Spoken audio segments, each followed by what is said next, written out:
Day of celebration and gratitude. That's how some stakeholders have reacted to news that U.S. President Joe Biden has pardoned Jamaican national hero Marcus Messiah Garvey. President Biden used his clemency powers to pardon Garvey and 4 others a day before U.S. President-elect Donald Trump is sworn into office. You can enslave as was done for 300 years the bodies of men. You can shackle the hands of men. You can shackle the feet of men. You can imprison the bodies of men. But you cannot shackle or imprison the minds of men. The voice of the Right Excellent Marcus Messiah Garvey, Jamaica's first national hero born in St. Anne's Bay, St. Anne on August 17, 1887. Marcus Messiah Garvey, man of nobility, man of nobility. The late civil rights hero who died in 1940 is an inspiration to many, reminding us that a people without the knowledge of their past history, origin and culture is like a tree without roots. On Sunday, January 19, a major development. In his last full day in office, U.S. President Joe Biden said he is pardoning Garvey, who was convicted of mail fraud in 1923 and sentenced to 5 years imprisonment, a sentence that was commuted by President Calvin Coolidge in 1927. Prime Minister Andrew Holness welcomed the news, adding that the Jamaican government considers it a first step in the total exoneration, absolution and expungement of a historical wrong done to one of the most significant civil rights leader and Pan-Africanist. The Prime Minister adds that today is a proud moment for Jamaica and the pardon restores the full dignity and honor that Garvey deserves as a champion of freedom, empowerment and equality.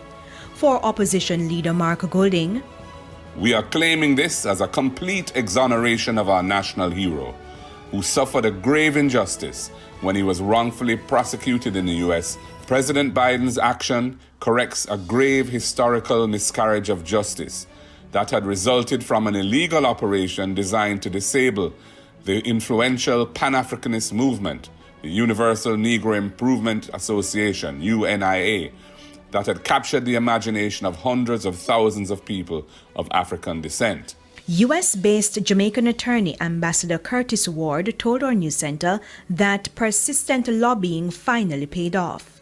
Many of us have been working really hard to bring this about, and finally it has taken place.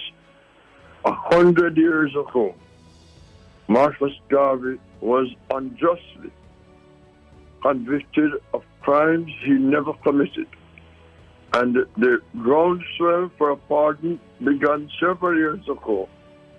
And I must say, kudos to those who have been in the trenches working for this pardon. And we thank President Biden for doing the right thing.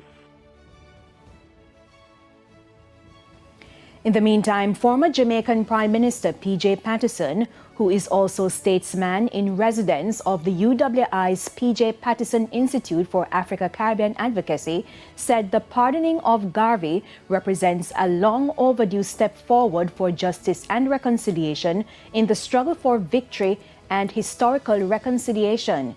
He adds that the decision resonates deeply with movements for equality and justice in the African diaspora and around the world. Meanwhile, Jamaican-American Congresswoman Yvette Clarke said the path forward must include congressional action to completely exonerate Marcus Garvey, and she will continue to take all necessary action to clear his name. Family, there is a thing called House Negro. These guys did not show Marcus Garvey any respect. You're looking at 3 former prime ministers, and you have 1 current prime minister on your screen. None of these guys showed Marcus Garvey any respect. And it is the same thing with Bob Marley. No respect until white people start showing their own respect. Then they want to jump on the bandwagon. Look at this. I was grown in Jamaica, went to school in Jamaica. Marcus Garvey philosophy was never taught in our schools.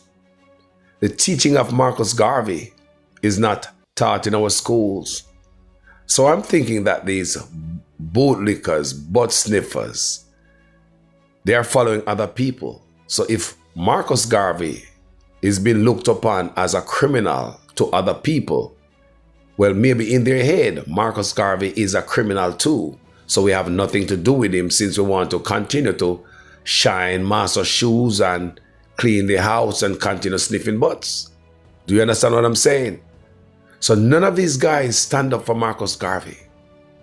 Marcus Garvey have stronger support overseas than in Jamaica even today. These guys forget the teachings of Marcus Garvey. We have lost Marcus Garvey's philosophy. Everything now we look to Europe for help. For everything. These guys are sellout. No backbone, butt sniffers, bootlickers. These guys are traitors on our screen. All of them. Now that Joe Biden pardoned Marcus Garvey, what is going to happen now? Do you think the philosophy of Marcus Garvey is going to be taught in our school today? Do you think the philosophy of Marcus Garvey is going to be taught in our school overnight, like today, next week, next month, next year? Are they going to change the curriculum to add Marcus Garvey within it? Marcus Garvey is no longer criminal in their sight now. Yeah? I mean, I don't understand. These guys are bandwagonists because the white man says so. Oh, you hear them all coming out. But before that, no respect for Marcus Garvey. He's our first national hero. We don't have a day of celebration for Marcus Garvey. When so many people around the world respect Marcus Garvey, do you guys know how powerful Marcus Garvey movement is? His philosophy is, his teachings are? Come on, man. None of these guys here think that Marcus Garvey was worthy enough to be taught in our schools. None of these guys were worthy enough to give him a day, national holiday. Because the master said, Marcus Garvey a criminal. These guys here who know that Marcus Garvey isn't a criminal, what did they do? They parked Marcus Garvey teaching. They all parked his philosophy. So when they hear them all coming out now trying to run on this bandwagon, sick my stomach, make me want to vomit. You all are despicable. Care nothing about the philosophy of Marcus Garvey or his teachings. You guys would rather run to Europe than even to go to the Caribbean country or Africa for anything. You guys are bootlickers. For you guys, just continue to make the black race weaker and weaker and weaker. Leaders like you. That's why when I see Donald Trump doing his thing for his people, I don't say anything. I kick back and I watch and I relax. Because maybe Trump is right. He's fighting for a cause for his kind, his people. So just maybe that will open up our eyes to start fight for our kind, our people. Where is the fight for us? These guys have always been white man butt sniffers, kiss asses, bootlickers. Nothing for the black race as long as they stay rich in office above the others. Can look better than us, can dress better than us, can live in higher elevation than us, looking over the city. These guys are sellout. Throw away Marcus Garvey teachings and his philosophy. I know that the white man pardoned Marcus Garvey. I don't know what next. I don't know what next. The philosophy of Marcus Garvey was parked, and these guys took on a philosophy of Europe. They are bootlickers. For them, the black race will be always weaker. Yeah, I am paying attention to Trump. What he's doing stuff for his kind, his people. You hear him out there. He love his country, want to do this for his.